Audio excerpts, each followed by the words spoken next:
Okay, now we are going to talk a little bit about data collection and analysis. You have to understand that there are a few common data collection and analysis techniques, and those are particularly interviews, focus groups, and observations. So an interview, it's really a structured conversation that you hold, an interviewer holds, with a single research participant within a face-to-face conversation. So you have one person in a room with you where, you question that person. While the focus group, it's mostly a moderator that is generating conversation with a group of people. But these people need to have similar characteristics as well. So you cannot take, if you want to study family planning and you take someone that is in nutrition or in agriculture, those people need to have the same characteristics for the focus group. And then the last one is observation. For the observation, what you do, it's mostly watching people doing things in their natural environment. And you can take notes while they are doing that. For interview, to really gather detailed information on someone's personal lives, on someone's history, you have to have that, face-to-face interaction. But also, you have to have the person feel comfortable in that small amount of time that you are going to spend with him or her, using a guide that you are going to use to question that person. So it's a lot of techniques that really inquire, because if you feel too anxious, if you feel too aggressive, you have to take a few minutes to put the person at ease by greeting the person, by giving a small joke that the person can laugh, to put the person in the context to talk to you and get that in-depth information about the topic that you are going to talk about. And the other thing that we need to understand also, even though you have a series of questions in your guide, the interviewer, he needs to have the technique of acquiring much more information. You have to learn how to probe. When there is an additional information that comes out from the respondent, you have to have the ability of probing to get more information on this from that person, something that cannot be at all in the interview guide that you have had. For focus group, you will draw the same information, that you could draw from an individual interview on all these type of things, on behaviors, on cultural experiences, on perspective, but you will do it with a group. And the size of the group should remain between 6 to 12 people. And these people, as I said, needs to have the same characteristics. And the information can be very rich, as it is going to provide multiple point of view of different people. So someone can say something and then others react on it. And that really gives enrichment on the quality of the information that you are getting.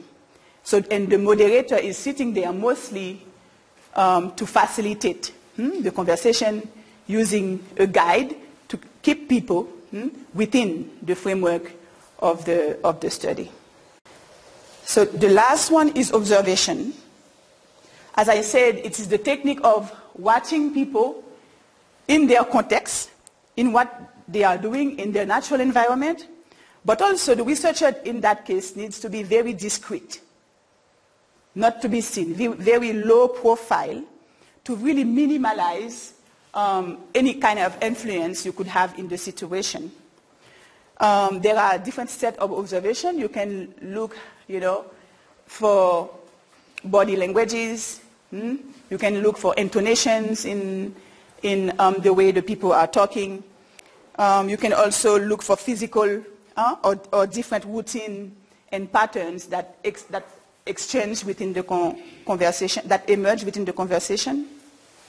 And the researcher can decide also if he or she wants to integrate the community, because being integrated into the community can have its advantages but also its limitation. And when the researcher decided to become integrated, he's not an outsider anymore. He's an insider. And like that, the researcher needs to really participate in the life of the community to be an insider, to be accepted. And that it's called participant observation. Okay? So we can decide to just go and question people and remain an outsider. But when you accept to go in, you have to learn the language, you have to live with the people for a long time, so you can be part of their activities so they can accept you. And this is what you call the participant observation. Data collection also range from structured to unstructured techniques and semi-structured as well. Because with a structured technique through interviews, focus group, or observation, you really clearly use a defined questionnaires or tools. You have your guides, you have your observation tools, you go out there and you collect your information, your data.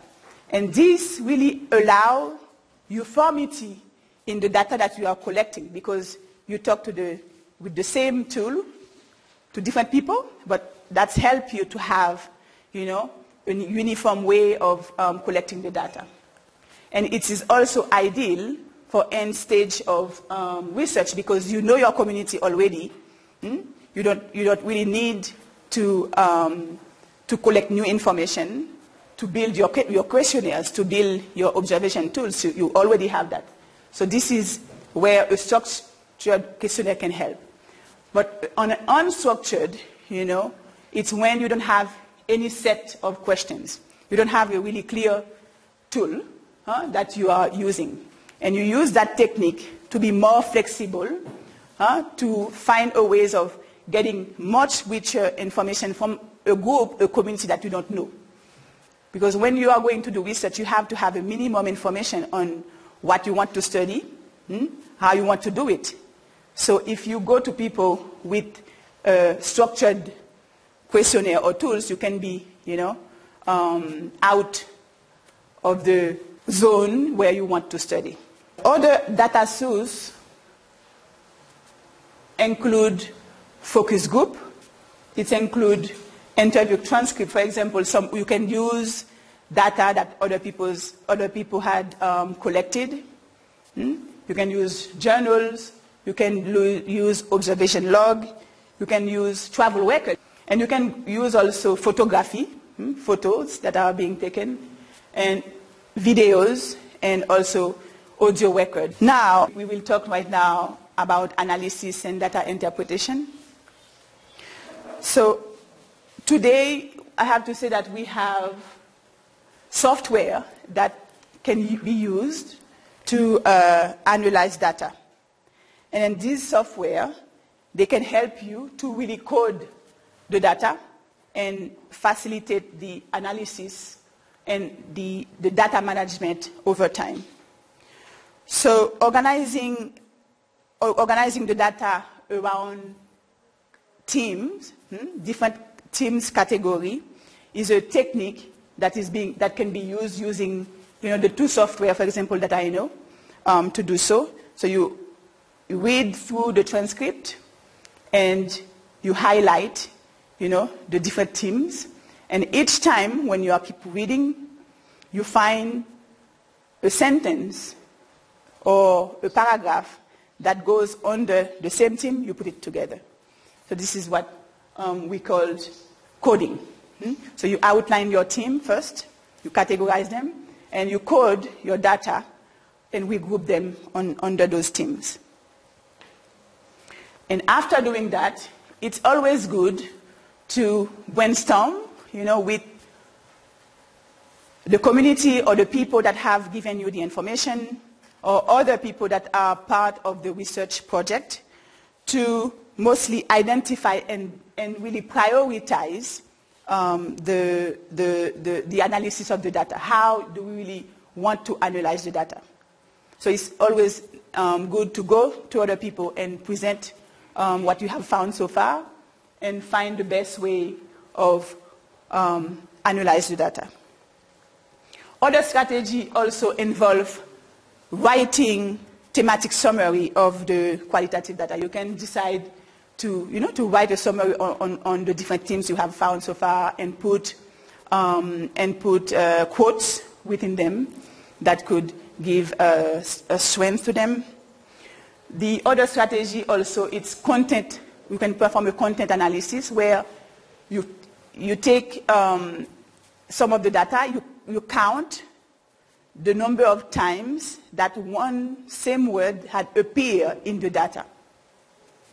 This is one of the strategies also to analyze the data. So the analysis is really the most interesting, and as Betty was saying, time-consuming, because you have to have the best way of putting the team together and then collect different stories, personal stories that could back up the way you're going to analyze this rich data. So at the end, how are you going to present your result? As we said, qualitative research is mostly humanistics. So you went to people to get the information.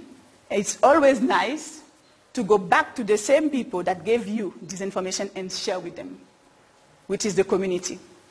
The first place we always encourage people to go is to bring the information back to the people who had given them to you and get their feedback.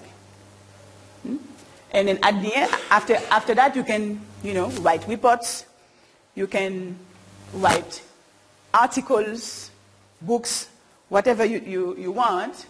You can do, sometimes they use this information to revise policy or to develop a show, a performance, or also any kind of other photography or video of the result of the study, because you can propose recommendation based on the findings, and they take that findings, they develop an intervention, and that intervention can take many forms. It can take video forms, it can take radio forms, and so those are the different ways that you can present the result of your studies. Next things that I would like to talk about is the two key considerations that you have to have in qualitative research. And those are personality and reflexivity. So what is personality? So the personality is really the way you position yourself in relation to the research participant. That means you will always question yourself, do I really participate in the life of the community if you have decided to be a participant observer? This is the question that you can ask yourself. As per reflexivity, you also is in the process of reflecting on your research interaction with the study participant, which means that your presence in that community, in that context, may have an impact on the quality of the information that you had received. Because I know if I go myself in the community asking questions about family planning coming from the health center, the people will tell me what they think I want to hear. So you see?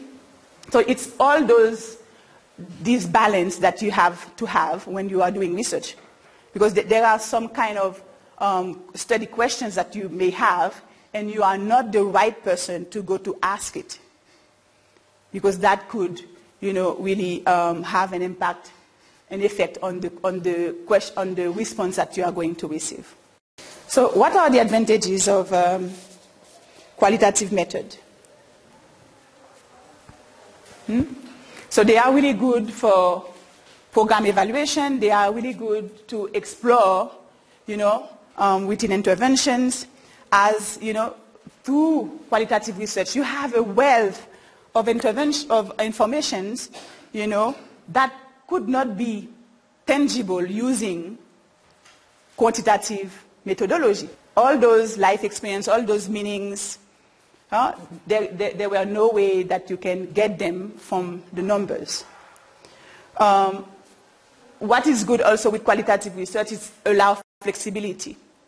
As I said, you can design your project, and then in the middle, when you are collecting the data, you see that you have to change your perspective to really fit into the purpose of your study. So it allows flexibility. And also you get really in-depth information and the experience of the people, and the humanistic aspect of it is very, very important as well. And then through interviews, people are open up. They talk to you freely. And there are some of sensitive information that you could never get if it's not, through interviews. Because when you call someone to have a face-to-face conversation and the person feel at ease, they can tell you everything. So those sensitive information and personal history, you would never have them through a quantitative method. And as I said, focus group, allow you multiple point of view, and the observation as well help you complement, those two. Because when someone is there observing how the work is being done, that gives a lot to the narrative that we are given, by a participant. You see, in a specific topic. For limitation, we always have a problem of small sample size, because the fact that data collection, take time, processing the data really take a lot of time in terms of human resources, energy, all that. So it's a big limitation.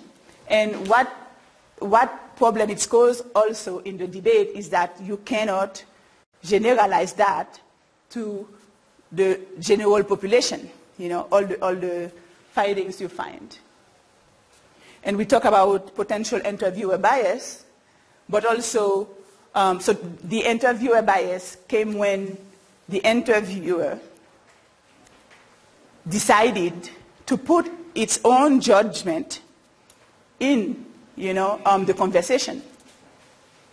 But the respondent bias comes when the participant can say, I don't want to answer that question, or okay, this is just between you and I, don't record that, don't write it down.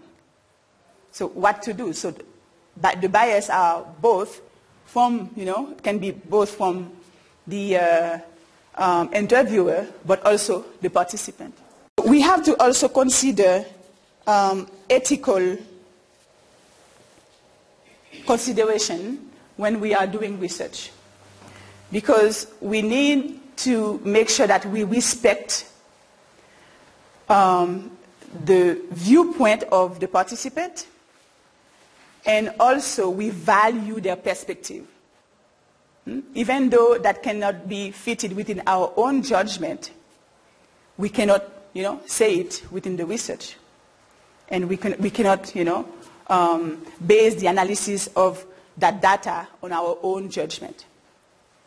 So ethically, we have to always, respect the point of view of everyone that is being given within the research project. And we also need to ensure confidentiality and anonymity to all participants.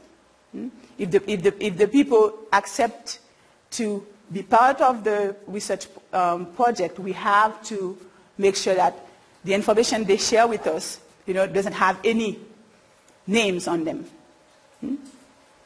And we need also to make sure that we inform the participant about the risk and the benefits of the research, and they accept to take part of it.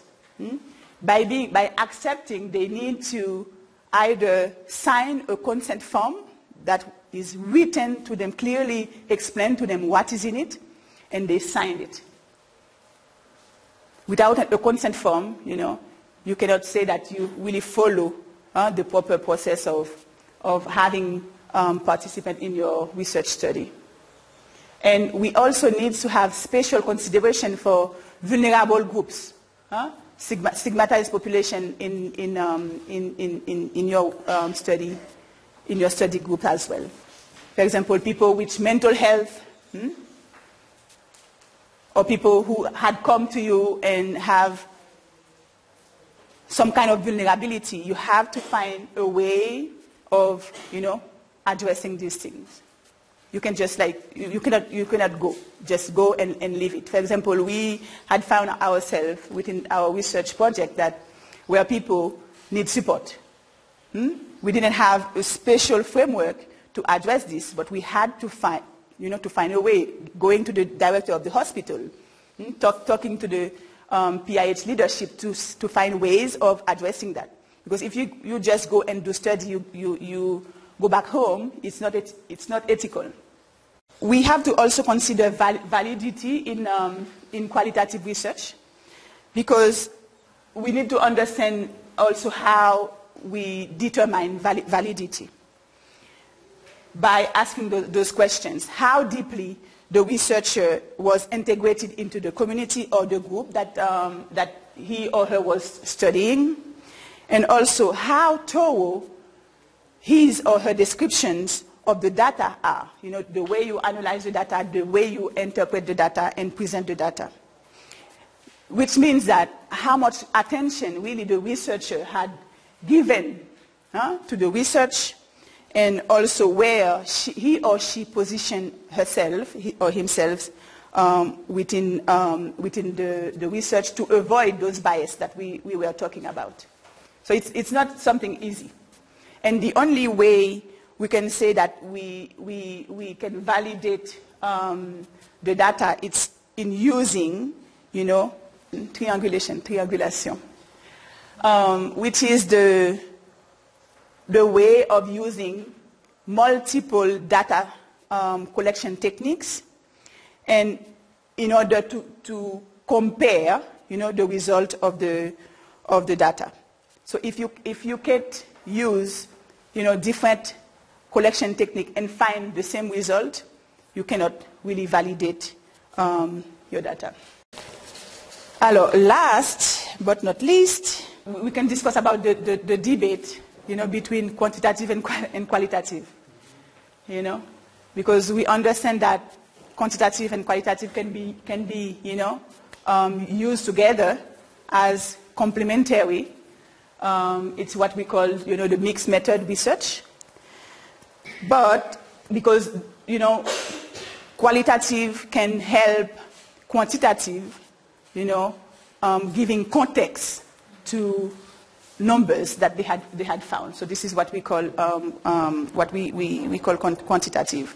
But there are a lot of debates, that are surrounding mostly the sample size, because we say, okay, if the sample size is that small, how can we generalize, the result to a broader population? And when the results are mostly based on people's perceptions, point of views, how could we really give objectivity to them, from the qualitative perspective? And the last one, how could we really give rigor, to perceptions that had been given, while you cannot really compare these perceptions to statistically numbers that could be used within the quantitative method. So those are mostly the debates that are surrounding the two methods. But both of them have rigors, and we think that qualitative can definitely support quantitative methods.